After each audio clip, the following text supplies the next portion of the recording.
bienvenue parmi nous pour ce nouvel épisode de la web-série, le 4e épisode. On espère que vous êtes tous bien installés, peut-être en train de manger comme d'habitude, entre midi et 13h. On est ici donc au Bel Air Camp. On est accueillis par Alison. Je laisse encore un petit peu le mystère, elle va se présenter, elle vous dira qui elle est tout à l'heure. Donc on est parti, comme à chaque fois pour nos épisodes de web-série sur 45 minutes autour d'une thématique aujourd'hui qui est la place de la tech. Et donc on va voyager comme à chaque fois en 2030 grâce à Alison et Thierry. On va partir en 2030 pour essayer de voir un petit peu justement quelle sera cette place de la tech dans nos vies et dans le monde professionnel. Et puis on reviendra en 2022, donc une projection là à court terme, puisque 2022, c'est dans quelques semaines, pour savoir qu'est-ce qu'il en sera. Et puis Alison nous apportera son regard et puis son expertise sur le sujet. On va, comme d'habitude, vous solliciter à deux moments pour avoir prendre un petit peu la température, avoir vos impressions sur quelques propositions qu'on va vous faire. Et puis on vous demande, je crois que vous l'avez tous fait, de bien couper micro et caméra pour ce voyage. Et je vais laisser la parole à Thierry qui va introduire cette thématique. Merci Fanny, bonjour à toutes et tous. Alors vous nous voyez bien installés pour passer ce moment agréable avec vous. Un rappel rapide des épisodes précédents, puisque c'est une web-série autour du futur du travail, et de ce qui nous attend à la fois demain en 2030 et vraiment demain en 2022.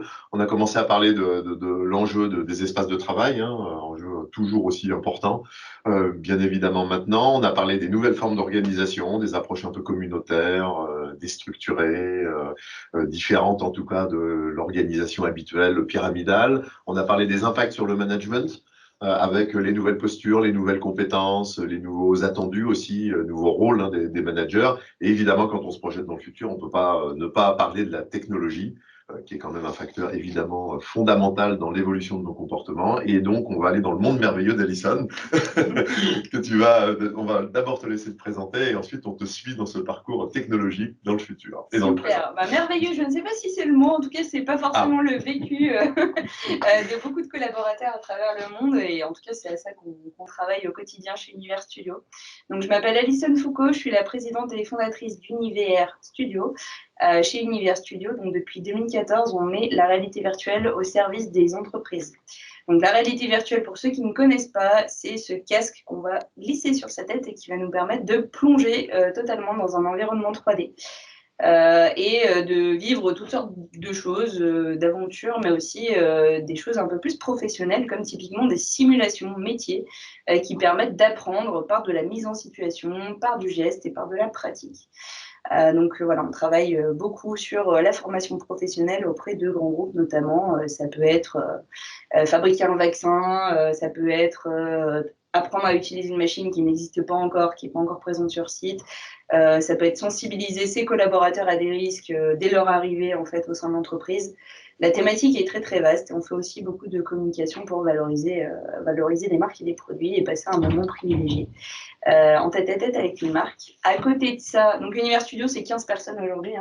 À côté de ça, je suis aussi vice-présidente chez EdTech Lyon. Donc EdTech Lyon, c'est une association qui milite pour la formation et l'enseignement tout au long de la vie et comment la technologie peut jouer un rôle dans le fait de continuer à s'alimenter, à s'enrichir tout au long de son parcours, qu'il soit professionnel ou personnel. Aujourd'hui, on va vous parler du coup de technologie dans les espaces de travail et dans quelle direction on va aller demain, on l'espère, et comment on peut justement faire en sorte d'en arriver là.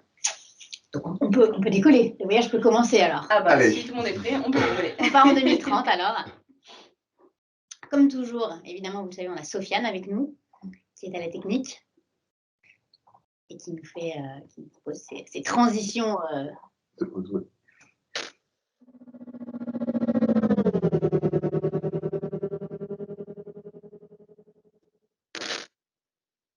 Donc on part en 2030 ensemble, et avant ça, on va donc vous proposer de vous positionner un petit peu sur ces 4 propositions qu'on vous fait. Donc Sofiane va vous mettre dans le chat un petit Google Form pour que vous puissiez voter.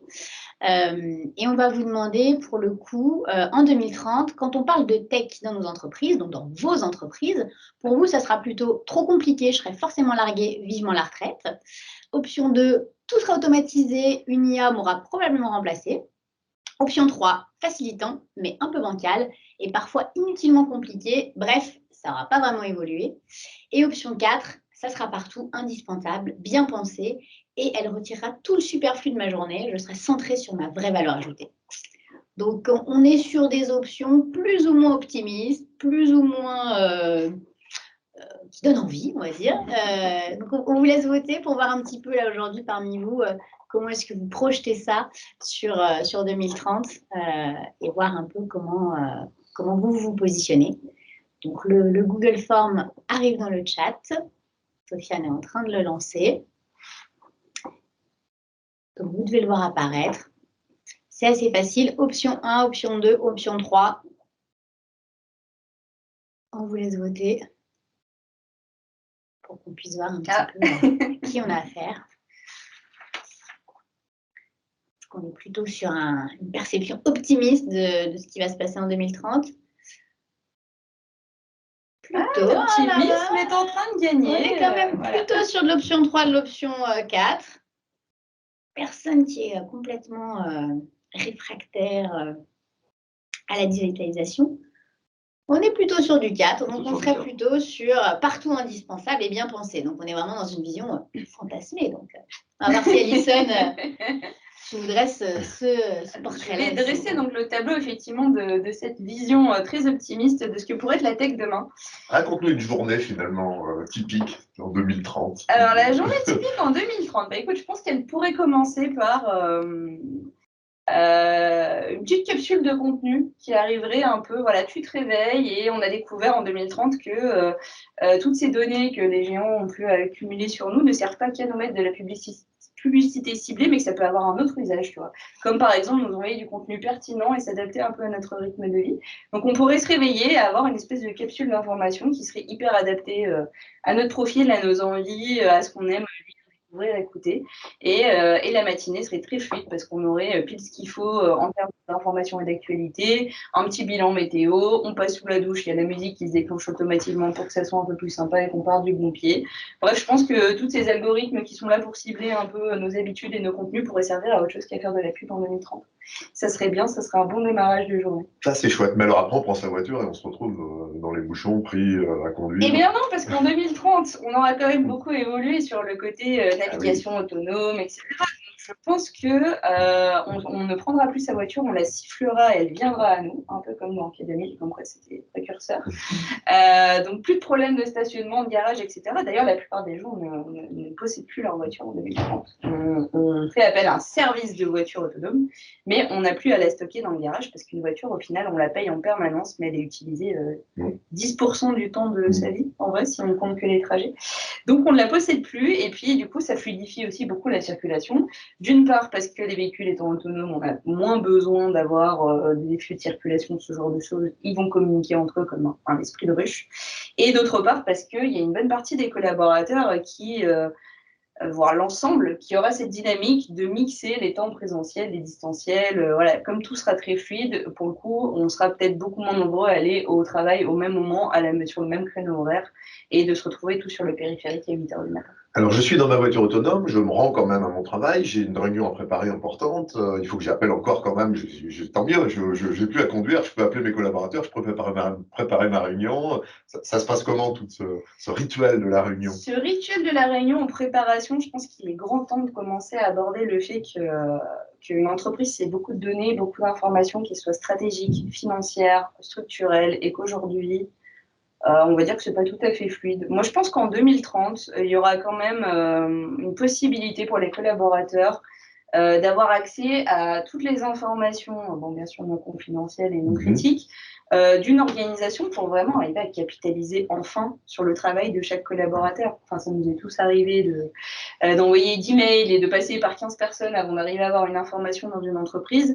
Je pense que demain, on peut imaginer qu'on a accès à voilà, on a une BI qui est vraiment en place avec des données facilement accessibles pour tous et que la préparation de la réunion en soi passe de j'ai besoin d'une semaine parce qu'il faut que je réveille un peu toute l'organisation à en 5 minutes, comme j'ai accès à toutes les données des différents services, je peux avoir une vision très claire, très nette, très précise de ce que je dois présenter et récupérer les informations comme ça en un claquement de doigts. Donc j'ai gagné du temps en qualité et en temps de préparation de ma réunion. J'arrive, ma salle de réunion ressemble à quoi? Il y a toujours des hommes et des femmes, on est en hybride, qu'est-ce qui se passe dans cette salle? Clairement, on est en hybride parce qu'il y aura toujours des gens pour avoir envie de vivre justement une rencontre humaine, etc. Mais la différence, je pense, avec aujourd'hui, c'est que des gens n'aura pas 15 minutes de temps de connexion avec tout le monde, avec celui qui n'arrive pas à activer son micro parce qu'il a fait une mise à jour Windows la veille et que du coup le pilote a sauté.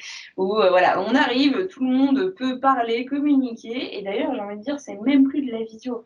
Parce que moi, en 2030, on va rêver un peu et on va se dire que les réunions en présentiel avec façon Star Wars, Conseil des Jedi, avec les gens présents en hologramme, par holographie 3D, ça peut être super intéressant. Bon, d'ailleurs, c'est dans cette direction que notre ami Mark Zuckerberg a envie de nous pousser. Oui. Donc, il a 8 ans pour le faire, il devrait pouvoir y arriver avec les moyens qu'il a. Je prends des notes encore, comment ça se passe, la restitution de la réunion Ah bah non, parce que non. bon, on est plus dans le fait de capitaliser sur l'échange et que ça soit fluide et du coup plus besoin de prendre des notes parce que on a une intelligence artificielle qui va écouter toute la réunion, tout retranscrire en texte et automatiquement envoyer un mail récapitulatif des intervenants à la fin de la réunion à tous les participants. C'est plutôt pas mal, ça évite de ne jamais recevoir le fameux compte rendu d'une réunion auquel on a assisté. Donc réunion fluide, compte rendu automatisé, etc. Et puis il n'y a plus besoin du pauvre salarié scribouillard qui n'est là que pour faire gérer les comptes rendus de réunion. Alors c'est bientôt l'heure du déjeuner, mais du coup j'ai plus ces temps un peu informels avec mes collaborateurs, puisqu'on était tous par hologramme. Je vais directement déjeuner. Comment je profite d'être sur le site Déjà, je pense que si, justement, parce qu'il y en avait une partie qui était en présentiel, l'autre en distanciel, t'en avais qui étaient à l'autre bout du monde, etc. Donc c'était plutôt sympa. Et puis il y a ce côté, un hologramme, typiquement, tu vas avoir tout le langage non verbal qui va pouvoir être traduit, ce qui n'est pas forcément le cas aujourd'hui quand on est juste un petit carré dans un écran. Et qu'on a le haut joli pull et le bas jogging parce qu'on est parce qu'on est chez soi et du coup il faut juste pas se lever. Mais l'idée c'est qu'après ce petit temps informel tu vas quand même juste pouvoir le partager et on peut imaginer que tu redescends vers tes bureaux, qu'à ce moment-là tu passes devant la salle de formation du futur, à savoir des collaborateurs en train de se former en réalité virtuelle ou une technologie sur une chaîne de production qui n'existe même pas encore aujourd'hui, pour qu'il soit directement opérationnel au moment où elle sera mise en place. Donc ça c'est le petit type du futur de la formation, en tout cas pour nous. Et puis tu décides d'aller déjeuner avec un client. Et on peut imaginer qu'au lieu du process qu'on connaît aujourd'hui, très lourdingue, je fais ma note de frais, il faut que je remonte la TVA, etc., les banques se seront elles aussi un peu mises à jour au niveau technologique et que tous les flux bancaires permettront d'être associés directement au taux de TVA, à la nature de la dépense et qu'en fait, ça simplifiera considérablement tout ce qui va être pilotage financier et comptabilité des entreprises. Rassure-moi, on a quand même mangé normalement, on n'a pas mangé. Oui, non, le traditionnel pièce de viande avec les frites du midi, tu vas plus la faire tranquillement. C'est juste que tu n'auras pas à faire ta note de frais et remplir ton fichier Excel en arrivant. Bon, alors par contre, le cauchemar commence parce que quand je reviens dans mon bureau, j'ai mes 200 mails de la journée que j'ai pas pu traiter qui m'attendent. Et maintenant, on a dû arrêter les mails, l'usage excessif des mails, en tout cas, donc tu n'as plus que 5 messages non lus qui t'attendent dans ta boîte. Parce que on a dû agir à un moment, tu sais, il y a un truc qui s'appelle le réchauffement climatique, donc il fallait un peu mettre le holà sur les centaines de milliers de mails que tout le monde partage et envoie. 280 milliards de mails envoyés chaque jour en 2018 quand même, en petits tips. Répète ça parce que c'est quand même assez impressionnant. 281 milliards d'emails envoyés par jour en 2018. Donc je vous laisse imaginer l'ampleur. Du coup en 2030 on a compris, on a arrêté tout ça, on a réglementer un peu plus et uniquement les mails essentiels transitent, restent dans la boîte. On a uniquement de l'info qui est nécessaire et d'ailleurs, il y a quelque chose qui vient nettoyer les boîtes mail régulièrement de manière automatique et intelligente pour éviter le stockage des mails dans la durée qui est juste une catastrophe écologique aujourd'hui. Vivement 2030. Mais alors, tu vas pas t'en tirer comme ça parce que j'ai quand même encore une activité toujours un peu compliquée. J'aimerais préparer le plan de formation de mes collaborateurs. C'est une démarche administrative qui est lourde. Il faut que je repère les compétences des uns des autres. Est-ce que quelque chose peut m'aider à aller plus vite dans l'administration de tout ce qui est développement des compétences, par exemple? Eh bien, en 2030, on a découvert que l'intelligence artificielle n'était pas là pour te remplacer et remplacer, par exemple, ton job en tant que formateur, mais que l'idée, c'était plus d'avoir un outil qui te permet d'éviter le travail laborieux de préparation en amont. Donc, ce qui se passe, c'est tout simplement que cette intelligence artificielle, elle a fait remonter toutes les données concernant les collaborateurs que tu dois rencontrer cet après-midi-là. Donc, elle est venue te remonter leur niveau de progression, les compétences acquises par ses collaborateurs, où est-ce qu'ils en sont dans leur plan de formation et leur parcours, pour que toi, tu n'aies plus que le bon rôle, entre guillemets, à savoir les guider, les accompagner, créer ce lien humain, social qui reste au cœur de ton métier et tu n'es pas à préparer et aller chercher des chiffres à droite à gauche sur où en est chacun dans son parcours de formation. Là, je t'avoue que ma journée a été pour le moment assez fantastique. Il y a quand même encore un petit problème, c'est tous les mails et les coups de fil que je vais recevoir ce soir en rentrant chez moi et même après le dîner, parce que la vie des affaires s'arrête pas. Comment ça se passe ça, dans le Ça, futur? c'est vrai aujourd'hui, mais dans le futur, on a compris que le droit à la déconnexion n'était pas qu'un droit et qu'il fallait aussi mettre des moyens en œuvre pour le concrétiser. Donc, ce qui se passe, c'est qu'à la minute où tu quittes ton bureau, ton téléphone ou un autre dispositif, parce que là on parle de smartphone, mais 2030 on aura peut-être autre chose, te coupe de toutes tes notifications professionnelles, sauf urgence exceptionnelle. Donc il y a des filtres qui sont en place et si jamais ton ultra boss essaye de te joindre en soirée, lui peut-être que l'appel va passer. Par contre, tout ce qui est mail basique, nouveautés, actualités de ton entreprise, etc., ça ne sonne pas. Tu es tranquille, tu es dans ta vie personnelle et c'est quelque chose que tu récupéreras le lendemain. En fait, tu peux profiter vraiment de ta soirée sans être parasité par cet afflux d'informations permanent qu'on subit aujourd'hui. Je vous avais dit qu'on allait dans un monde merveilleux guidé par Alison. Est-ce que c'est le moment de revenir un peu sur Terre Alors, ça fait du bien. Ça fait du bien de rêver. Ça fait du bien de se dire qu'en y envisageant le futur, ça peut être sympa. Parce qu'en ce moment, c'est pas que ça, le futur. Donc, on va quand même retourner en 2022 et peut-être que 2022 nous promet aussi de belles choses. Mais pas que.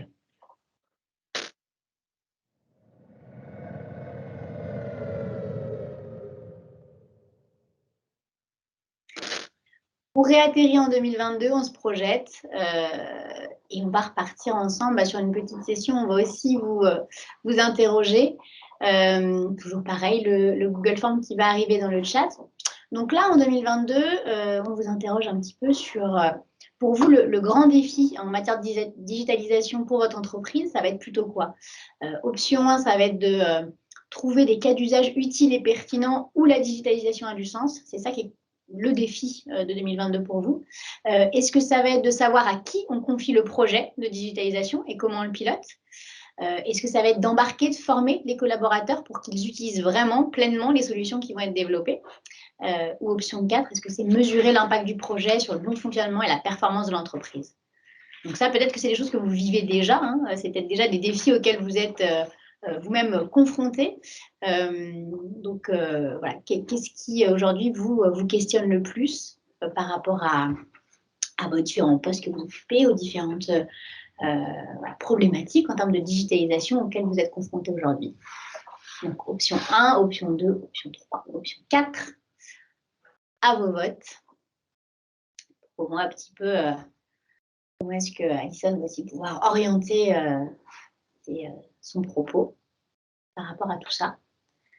Donc, on est là pour le moment, voilà, plutôt des problématiques autour de trouver des cas d'usage qui vont avoir du sens. Et puis, option 3 qui remonte plutôt, on est plutôt sur la problématique d'embarquer et former les collaborateurs.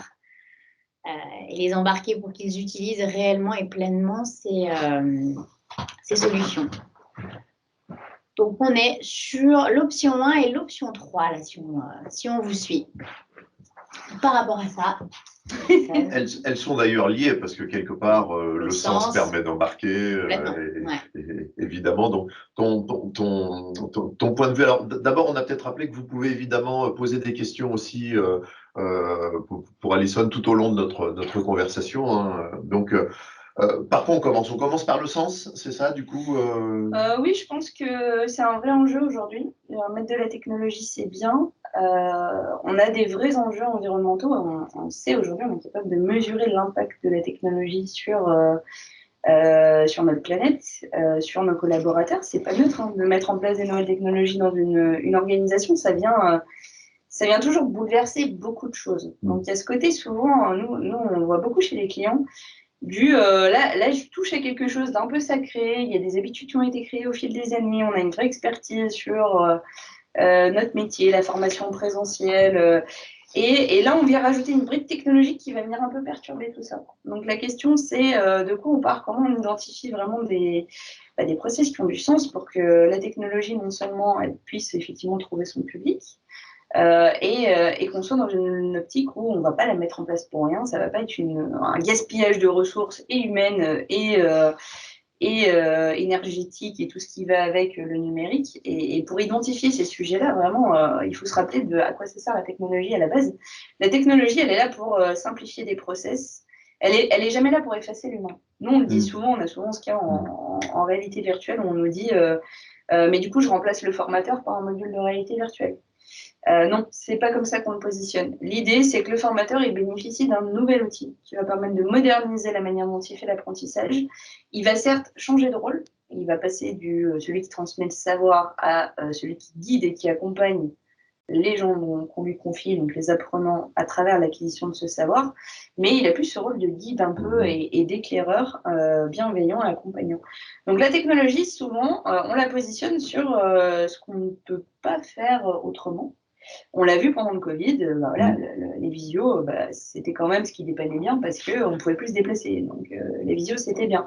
Maintenant, dès qu'on a réouvert un peu les bureaux, les salons ou autres, il y a beaucoup de gens qui sont précipités parce que ce lien physique leur avait beaucoup manqué. Et c'est l'archétype d'une technologie qui doit aussi trouver son positionnement et son sens. À quel moment c'est utile de faire une visio, à quel moment je me déplace. Et cette quête de sens-là, les collaborateurs, ils en ont besoin parce qu'aujourd'hui, on en a plein qui ne veulent plus revenir au bureau parce qu'ils ne comprennent pas pourquoi ils devraient faire 1h30 de trajet le matin pour arriver au bureau, pour repartir, alors qu'ils seraient plus efficaces chez eux et qu'ils n'auraient pas 3 heures de transport dans la journée.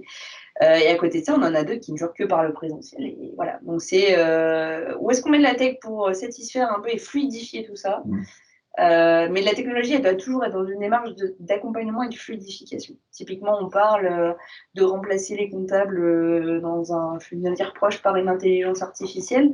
Moi, je pense pas. Par contre, le rôle du comptable demain, effectivement, c'est que s'il y a une intelligence artificielle qui lui permet d'auto-catégoriser certaines dépenses et qui lui prémâche le travail, lui, son rôle, il va plus être dans le conseil et dans l'accompagnement du client, voilà l'état de ton bilan, qu'est-ce qu'on peut faire pour l'améliorer, est-ce que tu as des choses un peu plus, passer plus de temps sur ce qui a une vraie valeur ajoutée, qui nécessite vraiment de la créativité, de l'interaction humaine, etc. Et beaucoup moins de temps à compiler des données et à traiter sur des fichiers Excel. Le sens, il doit vraiment être là et c'est très très lié au sujet de la compétence aussi qu'on met derrière. Et alors, j'entends effectivement au bon endroit, de la technologie au bon endroit, pour une valeur ajoutée qui peut être du temps, qui peut être de montée en gamme, etc.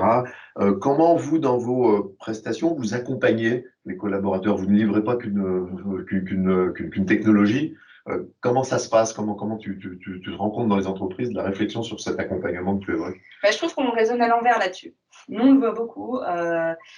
Comme je le disais, aujourd'hui, la transformation digitale, c'est très descendant. C'est trop descendant. Ouais. C'est-à-dire que ça part de là-haut il faut digitaliser. Alors, ça peut être la formation, ce que vous voulez, mais c'est vraiment, ça part d'une intention des boss, on va dire.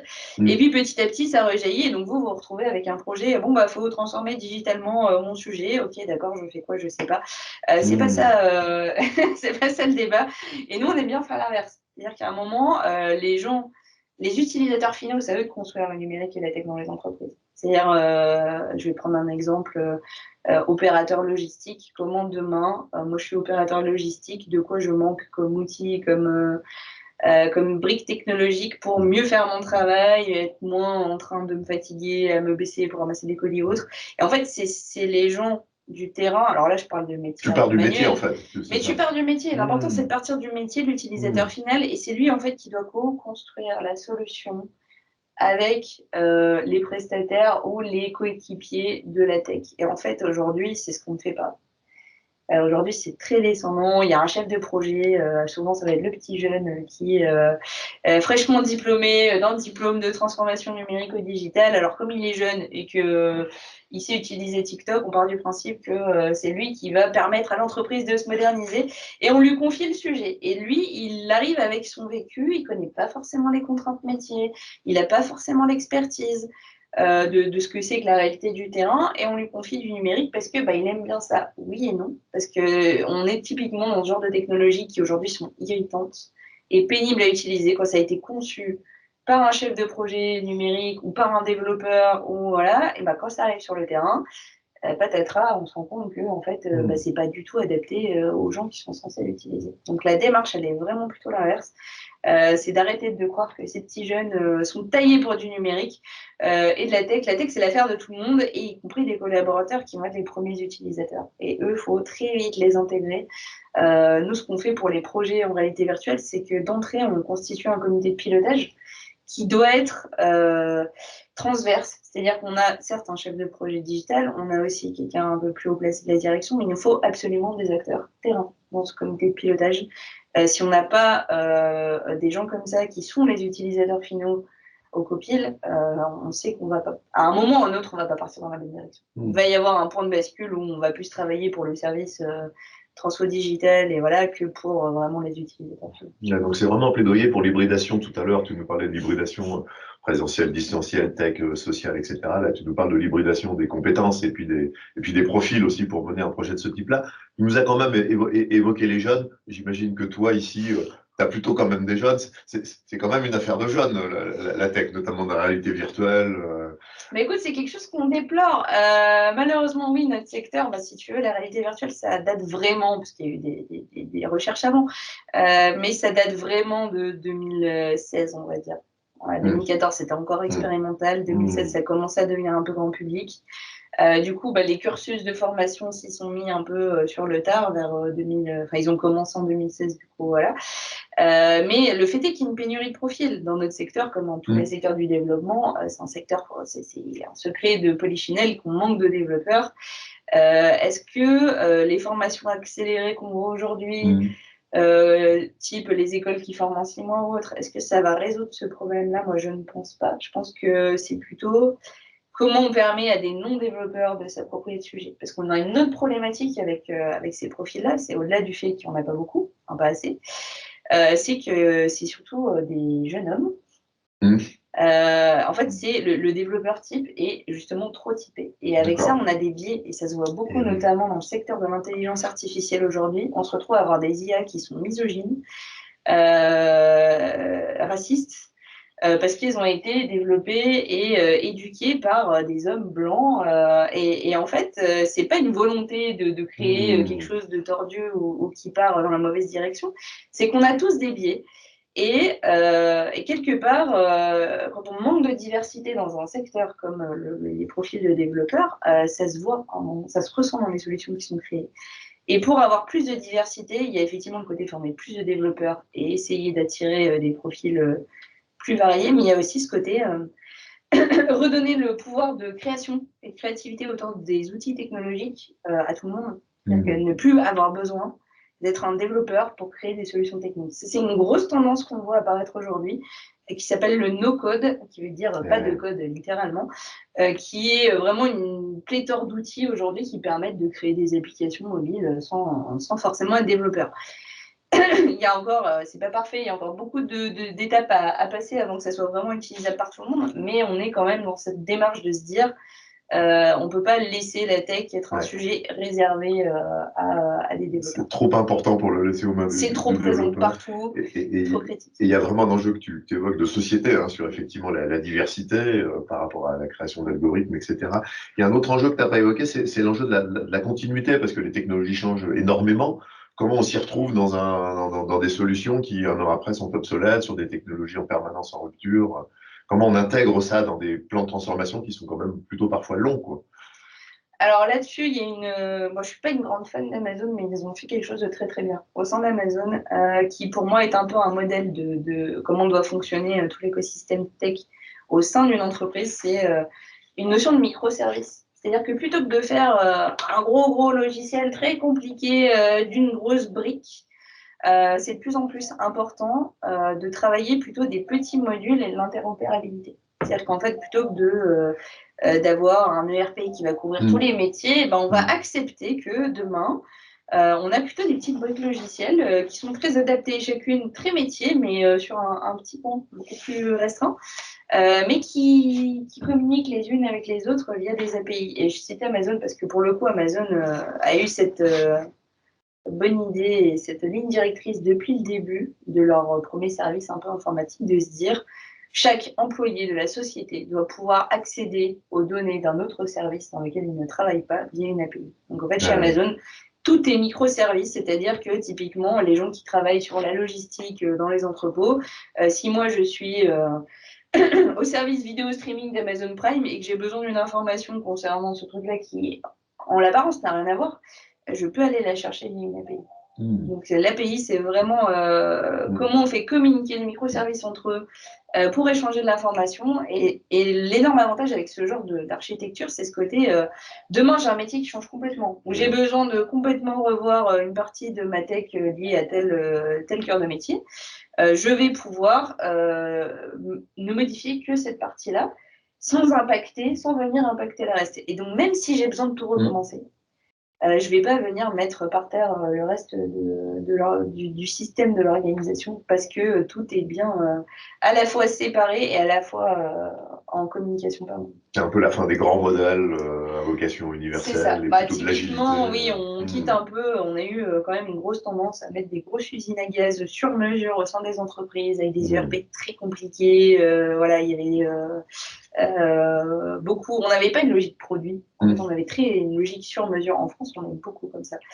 Chaque entreprise a envie d'avoir sa solution développée de zéro par une ESN, voilà, avec vraiment un truc qui soit sur mesure et très adapté. Ça, c'est la théorie. En pratique, on gagnerait à partir un peu plus vers une logique produit fonctionnelle à droite à gauche, adaptée aux besoins spécifiques de chaque métier et qui s'interface et communique de manière fluide.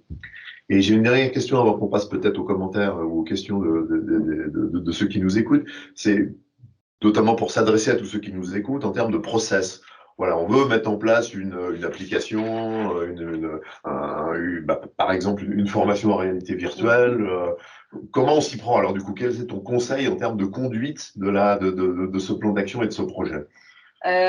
Pour moi, l'important déjà, c'est vraiment partir du besoin des utilisateurs finaux. Ça, on l'a déjà évoqué. Il y a cette dimension de co-construction qui est hyper importante. C'est-à-dire qu'on a besoin de communiquer de manière fluide entre les différents acteurs. Et l'enjeu aujourd'hui, et ça on a pu le constater nous-mêmes, on s'est pris les pieds dans le tapis sur certains projets et maintenant on le sait, c'est de toujours commencer très petit. C'est-à-dire de pas se projeter, de ne pas s'imaginer et fantasmer quelque part la solution technique idéale dès le début. Alors c'est dur. C'est dur parce que on a toute l'imagination, de la créativité, on a envie d'y aller, on se dit ah ouais mais là le système il fera ça, puis ça, puis ça, puis ça. Et le problème de ce genre de conception un peu où on part tout de suite dans quelque chose d'énorme, c'est qu'on se rend compte à mi-parcours qu'on s'est complètement planté, que le truc qu'on pensait absolument indispensable, en fait tout le monde s'en fout concrètement, et que par contre ce qui aurait beaucoup de sens et ce qui est beaucoup demandé par les utilisateurs, on n'y a jamais pensé du tout quoi. Donc il y a vraiment cette logique de c'est quoi ma toute petite mon point en fait initial de quel besoin je pars et à quelle problématique je dois répondre avec une solution tech. Donc partir d'un problème, de là à trouver la plus simple des solutions, la plus basique, la plus stupide, et presque, oui, j'ai envie de dire, la plus simplette, quoi. Et de là, co-construire le projet dans la durée, tout en l'ayant mis dès sa version primaire, j'ai envie de dire, entre les mains des utilisateurs finaux. Et en les embarquant, effectivement, déjà dans quelque chose. C'est comme ça qu'on les embarque, c'est comme ça qu'on permet l'appropriation, c'est comme ça qu'on construit une solution qui va permettre de répondre vraiment à un besoin, trouver son public et ne pas nécessiter justement d'aller chercher chaque collaborateur à la canne à pêche, le ferrer, arriver à le tirer dans le système, la nouvelle tech qu'on a mis en place. Non, c'est vraiment en les intégrant dès le début et dans cette démarche de co-construction en partant très petit et puis en itérant. Donc c'est vraiment ce côté agile, on va dire, du procédé, qu'on arrive à avoir des solutions technologiques et techniques qui sont vraiment adaptées aux besoins des utilisateurs pour lesquels ils sont destinés. Mais là aussi, tu nous invites pour aller à 2030 à prendre le sujet un peu à l'envers, quoi, par rapport aux grands schémas et plans stratégiques. On a fait beaucoup de choses à l'envers. On a fait beaucoup de choses à l'envers. Alors j'espère qu'on n'a pas mis la tête de ceux qui nous écoutent à l'envers. Est-ce qu'il y a peut-être quelques questions ou quelques...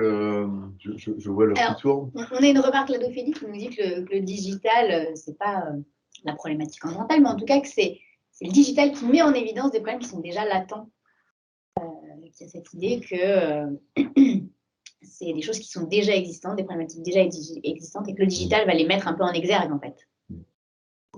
Ça, pour le coup, ça m'évoque effectivement, nous, on a une problématique dans le secteur de la formation, c'est l'accompagnement des formateurs à la transformation, justement, de leur rôle, de leur travail et des outils qu'ils utilisent. Et c'est exacerbé par ce côté, on vous met du digital entre les mains. Mais en vrai, le problème latent, et je la rejoins là-dessus, c'est le fait de ne pas avoir envie de se transformer et de changer. Et le numérique révèle ça, mais ça aurait été une autre manière de transformer leur poste. On aurait eu le même type de levée de bouclier et le même côté un peu réfractaire. Et des fois, on imagine que certains vont être plutôt réfractaires et d'autres plus réceptifs, notamment liés à l'âge, et on se rend compte que pas du tout. Effectivement, c'est pas générationnel. On a des personnes... des vieux, on va dire, hein, pour schématiser, qui sont hyper fans des nouvelles technologies, qui s'en emparent très facilement et qui sont hyper moteurs, voire ambassadeurs dans leur secteur. Et à côté de ça, on a des jeunes hyper réfractaires parce qu'ils viennent d'être formés, formatés, une manière de faire, et que pour eux, ces gadgets, ça sert à rien. Et c'est là où, en fait, pour arriver à embarquer tout ce petit monde, souvent, c'est vraiment d'arriver à fédérer des ambassadeurs autour d'un projet. C'est des gens qui vont être tellement enthousiastes. Ils vont vivre pour le projet, ils vont s'alimenter de ce projet en permanence. Et en fait, c'est eux qui vont embarquer leurs collègues à un moment, qui vont vivre les objections, trouver les bons arguments, parce qu'ils font le même métier quelque part, mais eux sont convaincus quand les autres ne le sont pas. Mais oui, effectivement, c'est un peu un de ces enjeux. Après, voilà, il y a toujours des réfractaires au changement. Si on généralise, et le digital et le numérique vient un peu exacerber ça parce que c'est un changement, et en plus un changement de taille, j'ai envie de dire, parce que ça bouleverse beaucoup de choses. Donc une transformation digitale est avant tout une transformation humaine, en fait. Oui, elle la précède, elle la soutient, et on en revient toujours évidemment au fait que les organisations sont faites d'hommes et de femmes, et à un moment ou à un autre, on ne peut pas faire sans eux, quoi. Oui, exactement. Et puis le numérique a vraiment ce rôle à jouer de facilitateur, mais il n'est pas là pour remplacer. Complètement. Et donc, Franck qui nous disait qu'en effet, on est toujours sur cette problématique que parfois, c'est la solution qui devance le besoin. Qui nous disait tout à l'heure qu'il n'y a pas forcément... Parfois, il y a une projection d'un besoin, mais qui n'est pas forcément un besoin exprimé. C'est ce décalage-là qui existe. Mais c'est un vrai biais de penser quand même. On pense solution, on pense technique, on pense futur, 2030, on va faire ça, en oubliant ce que tu disais, le problème concret actuel que rencontre l'opérateur, qui n'est peut-être pas du tout le même, et pas au même niveau, quoi. Après, il y a un autre biais là-dessus qui est très intéressant, et c'est Netflix, c'est le fondateur de Netflix qui en parlait et qui disait n'écoutez pas ce que vous demandent les gens, mais regardez comment ils se comportent. Et en fait, Netflix a été basé sur le fait que toutes les suggestions des utilisateurs ont été royalement ignorées. Et ouais, je trouve ce point de vue assez intéressant aussi, parce qu'il dit mais oui, ils peuvent se permettre parce qu'ils ont un système de tracking de ce qu'on peut faire sur Netflix qui est hyper élaboré, ce qui n'est pas forcément le cas de toutes les entreprises, mais ils savent exactement ce que vous regardez, où est-ce que vous cliquez, où se balade votre curseur, et c'est ce qui leur permet d'avoir des super algorithmes. Et en fait, ils disaient quand vous écoutez ce que vous demandent les gens, ils vont vous demander une wishlist, des trucs hyper basiques qu'ils connaissent et qu'ils ont vu ailleurs et qu'ils aimeraient bien retrouver sur votre plateforme. Le fait est que dans l'usage, au final, si vous l'implémentez, ça se trouve, ils ne vont même pas l'utiliser. Super intéressant ce que tu dis parce que ça me rappelle exactement la même chose en parallèle avec la science sur les espaces de travail. Puisqu'on parle du futur du travail, on est dans des logiques de transformation fortes. Et c'est Victor qui intervenait et qui disait attention, il faut aussi être attentif quand on demande les besoins des gens. Parce que finalement, les gens expriment ce qu'ils ont actuellement et ils ont du mal à se projeter. Donc il faut surtout observer comment effectivement ils se comportent dans des environnements nouveaux et puis les usages réels qu'ils mettent en place, qui sont parfois un peu différents de ce qu'ils expriment comme besoin.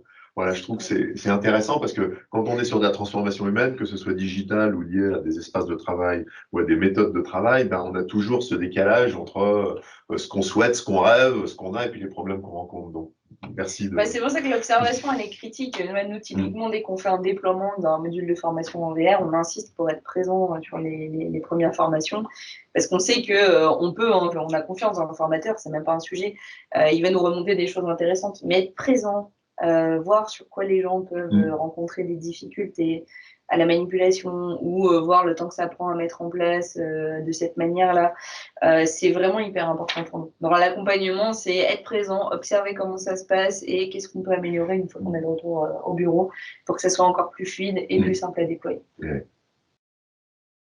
Un sujet tellement vaste qu'on pourrait encore y passer des heures. C'est vraiment super intéressant. Je pense qu'on aurait plein de fils à tirer. J'espère que ça vous a en tout cas vous éclairé, que ça vous a questionné aussi sur vos pratiques parce que on sait qu'aujourd'hui dans les entreprises du réseau, tous ces projets-là de digitalisation, de transformation digitale, c'est des choses que vous entendez, auxquelles vous êtes confrontés. Et donc, ça aura forcément fait écho certainement à des projets que vous vivez, que vous allez vivre. Ce qu'on peut peut-être se dire, c'est qu'on se donne rendez-vous en 2030 et puis on essaye de voir si la projection et le scénario d'Alison s'est réalisé. Hein, donc, la balle est dans votre camp, ouais. J'ai cru comprendre. C'est vous les maîtres du changement, les maîtres Jedi. Donc, on vous donne rendez-vous dans 8 ans. On espère vous revoir un petit peu avant quand même. Mais dans 8 ans, en tout cas, avec Alison, on reviendra là sur ce canapé. Par hologramme. Par hologramme. Voilà, on sera présent en hologramme, je pense. Pour ce temps-là de retour vers le futur. Merci beaucoup en tout cas. C'était notre 4e épisode. C'était l'épisode de fin d'année, mais pas le dernier de la série, puisqu'on en aura encore un sur le premier trimestre 2022. On espère vous retrouver donc avec une nouvelle thématique, un nouveau sujet, ou une nouvelle intervenante qui viendra nous apporter son éclairage. On retrouvera évidemment Thierry qui sera avec nous. On remercie encore chaleureusement Alison pour s'être prêtée au jeu et à l'exercice, et puis nous avoir aussi invité dans ses locaux. On remercie Thierry. Oui, on ne dirait pas, mais c'est un bureau. C'est une salle de réunion en temps normal ici. Ce n'est pas qu'une salle de sieste. Et puis, on vous souhaite aussi de passer une bonne fin d'année, de passer une belle fête. On remercie encore Sofiane qui était derrière la technique.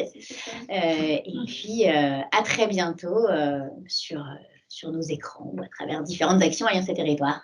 Merci beaucoup. Merci. Merci. Bonne fête de fin d'année.